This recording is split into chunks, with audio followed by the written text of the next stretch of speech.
Hey, what's up? I'm not gonna be on here long.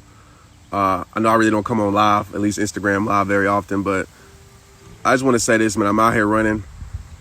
Obviously, we know what's going on in the world. Just running with my, young man gunned down while jogging. And I'm just gonna speak facts. I know this might make some people uncomfortable or might offend some people, but I don't care because the truth is the truth. What's right is what's right. And that's the problem. Like, we so wrapped up in our own world.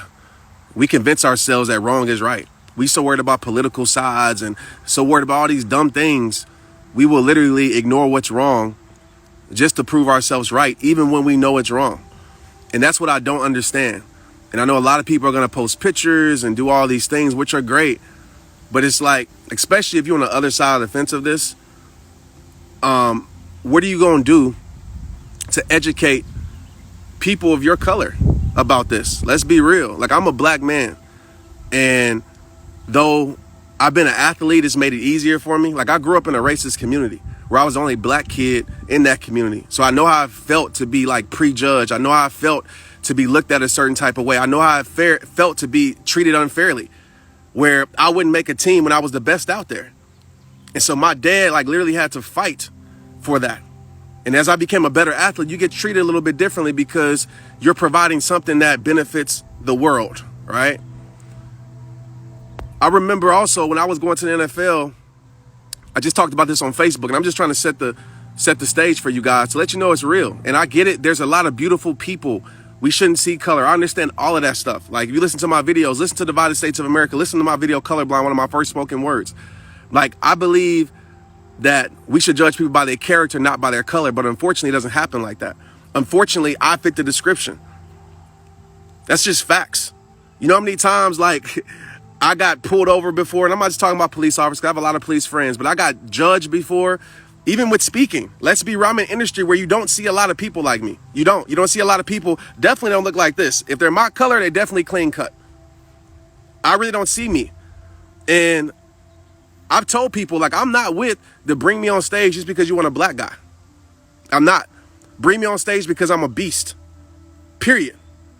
Because when it comes, and I'm just making the world respect my greatness, when it comes to speaking and impacting people, I'm one of the best in the world to do it. And I don't never state stuff like that, but it's just facts. Period. And I've been doing this for the last decade. But even in my industry, I would get told, hey, you're not professional enough. You should cut your hair. You should change the way you talk. So you can kind of just fit in. You can kind of just fit in. You won't really, you won't be the edgy person. And I said, I'm not doing that, because I'm going to tell you something. I made a mistake when I went to the NFL. Right before I left to go to Indianapolis, I got a call from somebody I really respected, one of my family members. And they said, hey, Trent, because they've been in the NFL. They coach. He said, Trent, cut your hair. And I was like, why? He's like, cut your hair. And I had dreads. I was like, I'm not cutting my hair. He's like, if you want a fair shake in this in NFL, I don't want anything to be like, oh, he has dreadlocks. I got to choose between a clean cut person versus the person that looks like they've been through some stuff, even though I never did anything wrong I'm not saying wrong. I never got into trouble like that in my life. He said, you already have tattoo sleeves. He was like, just cut your hair. And I was like, nah. He's like, Trent, cut your hair. So anyways, I cut my hair, and I regretted that to that day, because I knew who my character was. And I still got cut at the end of the day anyway. And I'm not saying, the NFL was racist, anything like that. But it's just sad. My point I'm making is that it's sad that you got to have those conversations because of that. I know growing up, I had conversations with my dad very often. He had to give us a set of rules and guidelines when we left the house. If you got pulled over, don't do this, don't do that. There's going to be times you walk around the store and people are going to prejudge you. Even to this day, it still happens to me. Let me walk into a certain store. Even to this day. And so it's sad that we live in a world like that, when I don't even know if it could ever be fair, when you look at someone and you automatically judge them based upon the cover of their life. You don't take time to read the book. You judge them based upon the cover, which is their color, of their life. And so I would be lying if I said I never worry about, I'm jogging right now. If I think about that often. I think about, man, what if somebody don't like me and pull up on me? Or what if I just fit the description? when I ain't doing nothing wrong. And I think about that like a lot when I leave my house. So I just want to come on here and please understand how we change the world. We understand people, for one. And that takes time for conversation. You understand why a person like they are. You try to understand what it's like to be in their shoes. Then you love that person. And then you respect that person. I've been able to travel all across the world, different cultures, religions, races. And those are the three universal truths. So if you just post a picture or use whatever, you never have a conversation with the people you need to have a conversation with, I'll tell you right now, if everybody in your life is your same color as you, then you're small-minded. If everybody in your life is the same class as you, meaning that, you only hang around rich people because you're rich, you small-minded.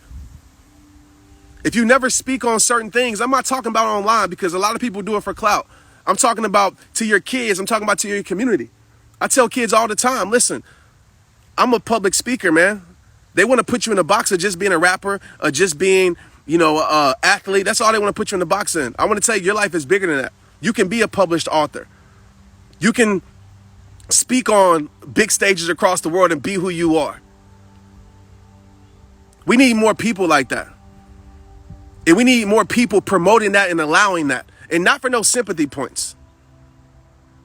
But you're looking at a person based upon their character. And you don't let anything else influence your decision. That's what we need in this world.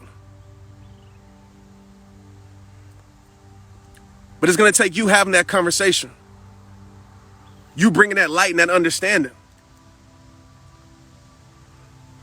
Because if you stay silent on unjust violence, you're part of the problem. You're part of the problem. That's facts.